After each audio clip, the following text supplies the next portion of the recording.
Ինչ։ Հələ մի վարքյան։ Ինչ։ Չէ, հնարավոր չի սենց բան։ Էս ոնց։ Չէ։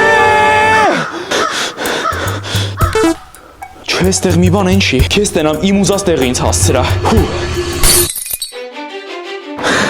Վերջապես։ Այո, վերջապես հասա Game Time, Լոս Անջելեսի ամենալավ համակարգչային ժամանցի կենտրոնը։ Ինչ ճանաչելով երևի գիտես, որ չեմ սիրում խաղալ համակարգչային խաղեր, բայց Game Time-ում մթնոլորտն այնքան հաճելի էր, որ ինձ մոտ ուղակի կոտրվեցին խաղերի հանդեպ դրված սահմանները։ Ինձ այստեղ առաջարկեցին խաղալ CS:GO, եւ զարմանալիորեն ինձ շատ դուր եկավ։ Այնուհետև նկատեցի հետևումս դրված PlayStation 5-երը ու շարժվեցի այդ կողմ։ Ինչպես հասկացաք, իմ հետաքրքրասիրությունը շատ մեծ էր ուրիշի խաղի հանդեպ։ Վայ, Էն ի՞նչ է։ Արի Game Time որպեսզի տեսնես թե ինչ էր գտնվում դրան հետևում։